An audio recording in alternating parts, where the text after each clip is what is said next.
90% des personnes se trompent dès la première étape du test de stationnarité. Sans constante, avec constante et avec tendance. Alors, lesquels faut-il estimer?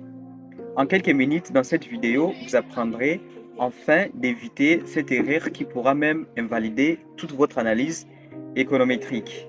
Alors, une série premièrement est stationnaire lorsque les principales caractéristiques statistiques ne changent pas au cours du temps, notamment sa moyenne, sa variance et son comportement reste globalement stable dans les temps. Alors, pourquoi est-il important d'estimer ou de faire les tests de stationnarité? Il est important de faire les tests de stationnarité en économétrie parce que les séries temporelles supposent que les données sont stationnaires et si cette condition n'est pas respectée, les résultats obtenus peuvent être trompeurs et tirer de fausses conclusions. On risque de trouver une relation entre des variables alors qu'en réalité, cette relation n'existe pas. C'est ce qu'on appelle généralement une régression qui est fallacieuse ou une régression qui est trompeuse. Dans cette série de variables, nous avons premièrement ces données des crédits bancaires, des crédits privés, des dépôts et la formation du capital fixe. Je donne un exemple d'une série et puis nous allons ensuite basculer sur les vraies données. Alors, à la fin de cette vidéo, vous serez maintenant capable de comprendre pourquoi faut-il estimer ou faut-il faire un test de stationnarité avec tendance, avec constante ou sans constance. Ici, nous avons d'abord sans constante. C'est-à-dire que vous avez ces données-ci qui se présentent, leur observation où la moyenne est autour des zéros. Lorsque la moyenne des observations aussi autour des zéros, là, on va faire un test de stationnarité sans constante. Alors, lorsque les données d'une série temporelle sont où la moyenne des observations est différente de zéro, là, on va dire où on va tester, on va faire les tests de stationnarité avec constante. Alors, c'est-à-dire que vous avez des données qui sont maintenant différentes des zéros, par exemple. Dans ce cas, on va maintenant tester avec constante. Le troisième cas qui est possible maintenant, c'est lorsque vous avez des données qui ont une tendance. Par exemple, ça, vous avez ces données-ci qui ont une tendance. Comme vous pouvez les remarquer, la tendance est maintenant croissante. C'est-à-dire que les observations vont de 20 jusqu'à 26. Alors, comme ces observations vont de 20 jusqu'à 26, on dira que ces données comportent une tendance. C'est-à-dire que lorsque les données ne font qu'évoluer ou les données ne font que baisser, là, les données comportent une tendance soit croissante ou décroissante. Il faut maintenant faire les tests de stationnarité avec tendance et constante. On regarde d'abord les données de l'inflation, comme vous pouvez le voir ici. Voilà, j'efface pour avoir plus de l'espace.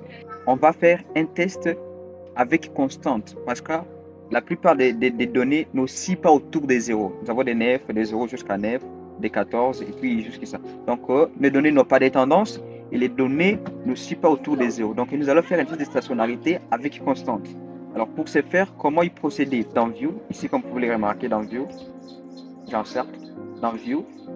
Alors, on entre dans View et puis nous avons ici Init-to-Read Test. C'est le test des racines unitaires. Nous sélectionnons dedans, nous nous retrouvons maintenant dans l'onglet le plus précis, c'est-à-dire que dans les cœurs même du test de stationnarité dans eViews. Ce test dit quoi? Ici, vous avez 4 questions généralement à répondre, notamment les types de questions auxquelles vous allez appliquer. Alors, par rapport à ces données, ou par rapport aux personnes, aux statisticiens qui ont présenté les tests, nous reconnaissons généralement les tests de Augmented Decay Fuller. C'est un test de 2 personnes. Decay, il s'appelle David Fuller. David Fuller, c'est un économiste, un statisticien américain qui a proposé ces tests vers les années 1970. Il a poursuivi ses études en Amérique. Il a proposé un texte, premièrement, original, qu'on appelait ça les tests Decay Fuller. Les tests étaient, data était DK, donc Decay Fuller. Alors, les tests Decay Fuller, l'auteur est venu maintenant améliorer la version du test, c'est-à-dire qu'il est venu donner un test maintenant ADEF. ADEF, c'est-à-dire que c'est la version améliorée du test Decay Fuller. C'est généralement les tests qu'on applique actuellement, qui ajoutent des retards pour tenir compte de l'autocorrélation des erreurs. Alors, comme vous pouvez également le remarquer, nous avons ensuite les tests de Philippe Perron. C'est un test également qui est plus appliqué dans l'économétrie moderne actuellement. Deuxièmement, vous allez sur les niveaux auxquels vous allez appliquer les tests. Ici, on appelle ça les levels, c'est-à-dire que vous voulez appliquer votre test à quel niveau. Alors, par rapport à moi ou par rapport aux données, vous pouvez faire un test à la première différence, c'est-à-dire que vous avez les données pareilles, 1, 5, 7 ou 6. Ces données ont une tendance croissante et pour faire la différence, vous allez faire la soustraction. 5 moins 1, ça donne 4. 6 moins 5, ça donne 1. À la deuxième différence, donc vous avez ça, c'est au test T et T moins 1. Et puis, à la deuxième différence, c'est maintenant T moins D. Alors, vous pouvez également jouer avec ça pour faire, mais généralement, les logiciels vous font carrément sans faire ça, pousser ou faire des recours à la main. La troisième partie plus importante qu'il faut comprendre ici, modèle que nous devons inclure, c'est nous avons les modèles sans constante, nous avons les modèles avec tendance et avec constante, et les modèles avec constante. Comme je l'ai dit, sans constante, se donner aussi autour des zéros. Généralement, c'est comme ça. Alors, ça, on fait un test sans constante. Donc, on est ici. On fait un test sans constante. Alors, lorsque les données possèdent une constante comme ça, c'est cette situation, vous allez maintenant faire un test avec constante. C'est-à-dire que la moyenne des données est différente des zéros. C'est comme ça qu'il faut les tester. Alors, lorsque les données possèdent une tendance, c'est-à-dire que lorsque les données ne font qu'évoluer ou ne font que baisser, on va faire maintenant le test des stationnarités avec tendance et constante. Je pense que vous m'avez très bien saisi. La sélection de l'axe se fait généralement à travers les critères d'information. Nous avons les critères de Schwartz. Schwartz, c'est un économiste israélo-américain qui a poursuivi ses études universitaires en Amérique. Et puis, il a même proposé un critère d'information qu'on appelle BIC, le Bayesian Information Criterio, qui permet de choisir automatiquement les meilleurs modèles en recherchant un équilibre entre la qualité de l'ajustement, de rechercher l'équilibre entre la qualité de l'ajustement et la simplicité du modèle. Nous avons également une partie qui nous permettra de choisir automatiquement. Vous pouvez choisir automatiquement les lags si vous voulez. Puis vous cliquez sur OK. Comme si le logiciel a choisi 9 lags. Vous cliquez sur OK. Hypothèse nulle, ici dans ce modèle. Hypothèse nulle suppose que la série inflation possède une inertie unitaire.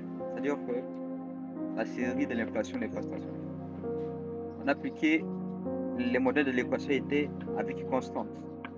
Et ce qui importe plus, c'est la probabilité. Nous trouvons que la probabilité du test de decay flow est inférieure au seuil de significativité. Et c'est de significativité le plus généralement utilisé, c'est 5%. Donc, cette probabilité par rapport au seuil de 5%. Alors, comme 0,03 est inférieur à 5%, 0,03 est inférieur à 5%, donc 0,05, on va conclure que la série est stationnaire. La probabilité du test soit inférieure à 5. Alors, une autre façon de pouvoir tester, comparer ça en valeur absolue. C'est-à-dire si les tests statistiques en valeur absolue est supérieur au seuil de significativité que vous choisissez, par exemple ça à 5%, on dirait que la série est stationnaire au seuil de 5%. Permet la dernière partie, il y a l'équation. Cette partie n'est pas généralement utilisée. Ceci montre tout simplement les modèles que le logiciel a utilisés pour fournir cette équation de la stationnarité. Et ici, vous avez les retards, vous avez la constante, vous avez les coefficients, l'écart type, le t des students, la probabilité va être toujours inférieure à 5, au seuil de significativité 5 pour les valider. Ensuite, les R carré et les F statistiques ainsi que les Deubin-Watson. Les tests que nous avons appliqués à la série inflation, on conclut que cette série est stationnaire en niveau. Pourquoi? Parce que la probabilité associée au test est inférieure à 5%. À 5%. Voilà. Vous pouvez ensuite tester d'autres variables et voir, comprendre si la variable suit une tendance, facilement appliquer un meilleur test de stationnarité dans eViews. Voilà, c'était Clément Dumba. Laissez like, vous qui n'avez pas encore laissé like, écrivez un commentaire. Et à ceux qui ne sont pas abonnés, de vous abonner dans cette chaîne qui vous a fourni de très bonnes vidéos pour comprendre sans constante, avec constante et avec tendance. On se retrouve à la prochaine vidéo. Ciao.